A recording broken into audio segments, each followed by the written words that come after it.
Without objection. Senator Grassley. Mr. Speaker, I'm going to submit questions for answers and give use my time just to make a few points on this subject. First and foremost, the notion that this is a, quote, book ban is misleading and not truthful. This has nothing to do with restricting books to the general public. These books can still be purchased through various retailers if parents want their children to have access to these materials. The issue is protecting parental rights and their ability to raise their children. As a father of 5, I can confidently say no one knows what's best for a child more than their own parents. As such, I believe the first principle in education is that parents have a fundamental right and responsibility to guide their children's upbringing. This means parents ought to have the greatest say in determining what is best for their children. The Constitution gives this function to the states. Decisions on education need to be made at the state and local levels. These levels of education are closest and most accessible to the parents and children directly affected.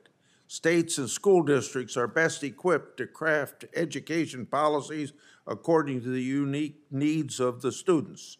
Further, moms and dads can more easily advocate for their children's needs in the classroom or even voice concerns to teachers, school officials, and that's closest to home. And if needed, they can reach out to their local and state elected officials to pursue broader educational policy changes much more easily than coming to Washington. In fact, this is something I regularly tell parents. Parents are their children's best advocate. Our children and their future thrive when state and local communities have this freedom to respond to the unique needs of families they serve. However, when this principle is violated, the results aren't to the benefit of children. For example, we saw this after the passage of No Child Left Behind. This law was enacted with the best of intentions, but showed just how challenging it is for one approach to successfully help millions of students attending schools in thousands of classrooms across the country. I've always been a critic of one-size-fits-all government. Those concerns ring especially true in education. Every child is unique. When we implement Washington Knows Best policy, like No Child Left Behind, the children suffered the most, and the teachers couldn't teach according to it the way they want to.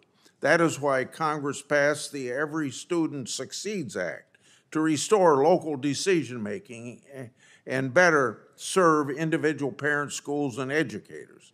A federal policy regarding classroom content sent by federal legislators or some distant faceless bureaucrats in Washington would take decision-making away from the parents who know best how to raise their kids.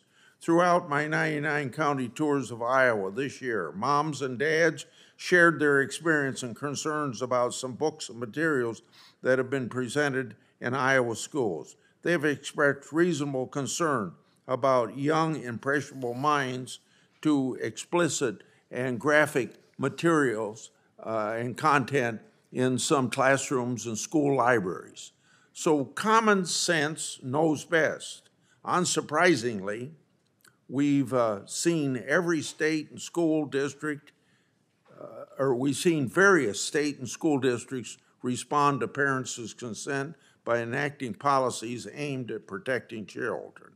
Parents, in conjunction with state and local officials, must determine what is age appropriate for kids to ensure they are nurtured as they grow up. I'll continue to support efforts preserving the right of parents to determine their kids' education and give state and local districts the flexibility to shape policies that fit communities they serve. Thank you, Mr. Thanks, Senator Grassley. Senator Hirono. Thank you, Mr. Chairman.